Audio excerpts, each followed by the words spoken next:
guys, in today's video we're going to make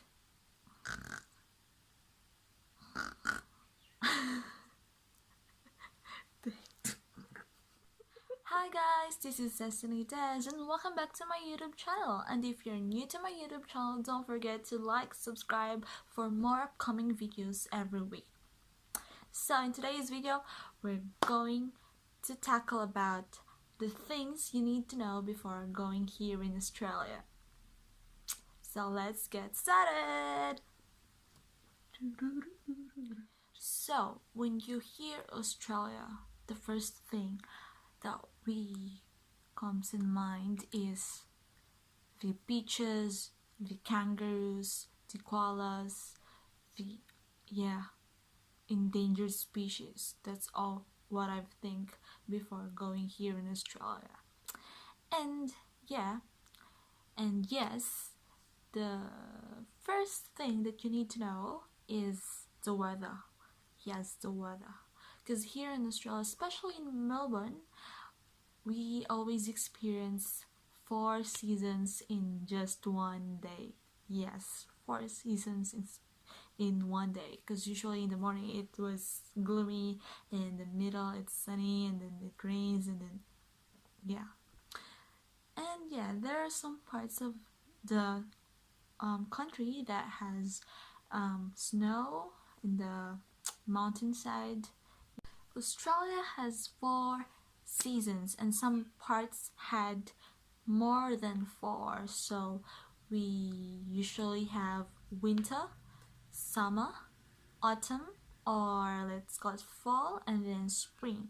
So yeah, it's unlike in the Philippines, just a tropical only consists of 2 weathers, like rainy wet season or dry season. And here in Australia, the sun is really strong, so you must learn to invest in moisturizer or sunblock. Yes, it's really strong.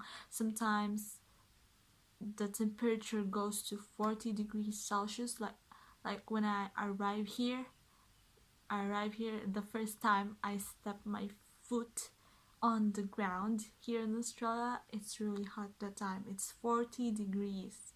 And then before we came, the Uber driver said that it was 42 earlier and it dropped down to 40, but it's still really hot that time. Moreover, about the weather, every day I always look at my weather forecast. What will be the weather for today? Like, is it gonna rain, or is it sunny, or is it cloudy, or cold, or hot? Because if you go out and it's really cold and you just wear like t-shirt, you won't survive. It's really cold. So you need to be always prepared and put your jacket on or your jumper on. Like this, I put my jumper on and my hoodie on. So yeah, that's how it goes. So next would be the language. As we all know that Australia is an English country, but American English and Australian English is really different. Yes, it's true. Aussie English, they had a lingos, or the short-term words for every word. Like sandwich, they call it sanga. And yeah, if you want to check it out, my other video, I'm gonna link it here. You can check it out, that I make a video of the terms of the words that commonly used here in Australia. And first month that I've been staying here, I know it's the 2nd month. Yeah, and I just started my job that time, and then my boss told me to get the serviette, and I was like, back in my mind, I was thinking in back of my mind, like, what's the serviette?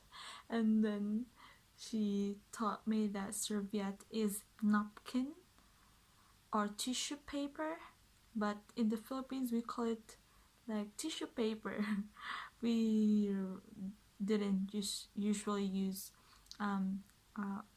serviette, so I was Okay, that's how they call it. So when somebody asks me to get the serviette, I know it already. So you will learn from time to time. Aside from that, aside from that, this country is very diverse. You will encounter Asians, European, and Russians. All cultures are here, like Japanese, Korean, yeah, name it all. Everyone wants to stay here in Australia. And let's talk about the next one, which is jobs. Jobs, yeah, actually for me it's really hard to find a job because here there's so many candidate or applicants, and yeah, it's very diverse country. You have different experiences and abilities, capabilities, so very competitive country. So just be prepared when you go here, and yeah, always put your best self, best feet forward. And yeah, it's true that it's really hard to find a job. Like most of the students went home, like when they stay here for 2 to 3 months or 6 months, that they haven't get any. They usually go back home, but luckily I was still on the surviving mode. Yes, still thriving and surviving. Okay, next would be the cost of living. Cost of living is, yeah, very expensive. Like, let's say, because when you work, the minimum wage is $20 per hour. So if if you get that one, if you got a job that has TFN number, it's very advantage because every like middle of the year, like June, July, you will get the chance to get your tax. So that's how it works here.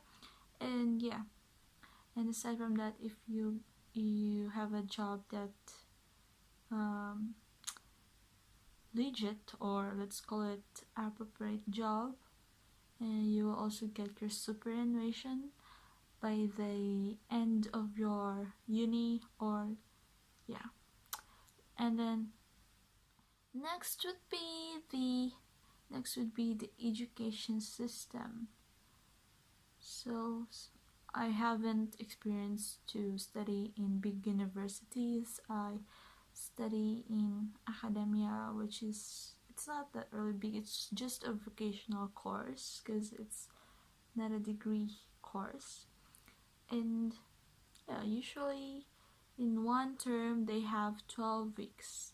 And in my case, in my own experience, in one term we have 10 stages and 2 weeks break. And then since this situation is really bad, and Melbourne right now is, I mean Victoria was in a lockdown, so just received an email from the uni that they will extend 1 week before we go back to school.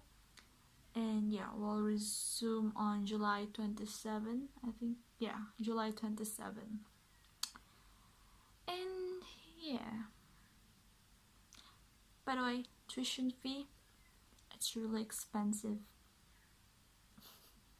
But also there are some courses that are not that really expensive. It's because I got a friend too. She study commercial cookery, but she pays 700 something every month, and compared to mine, I need to pay 3,000 in every 2.5 months. Usually I didn't pay it full. I pay it half because yeah, I'm still like, I'm working, and then my salary goes to my tuition fee. So that's how it goes. And then yeah, I haven't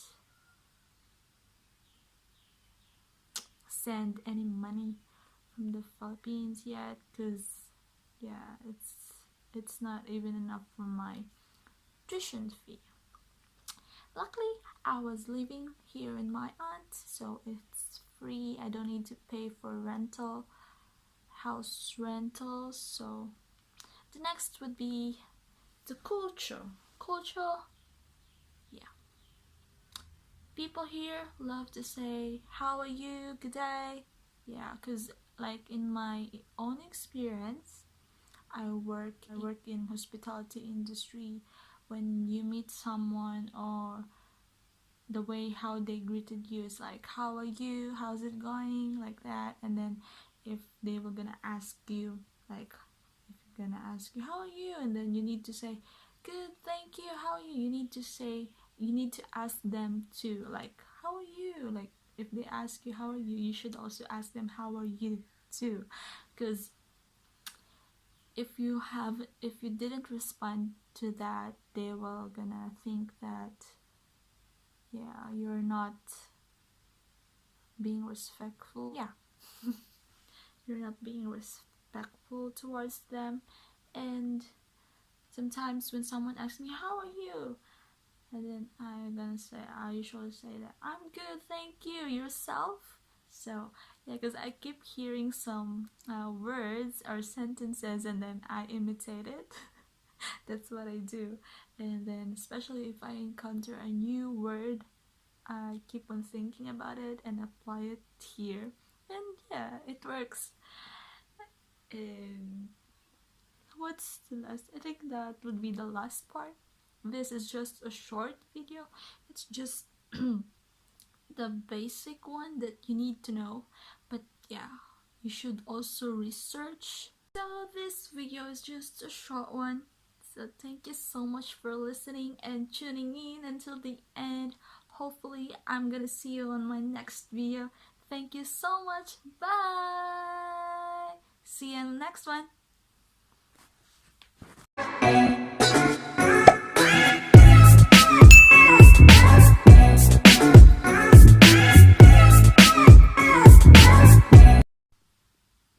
Hi guys, in today's video we're going to make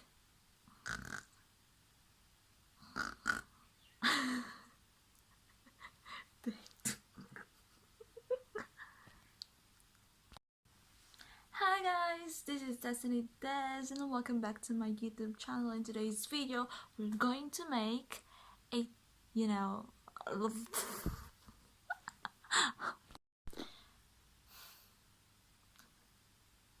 hi guys, this is Des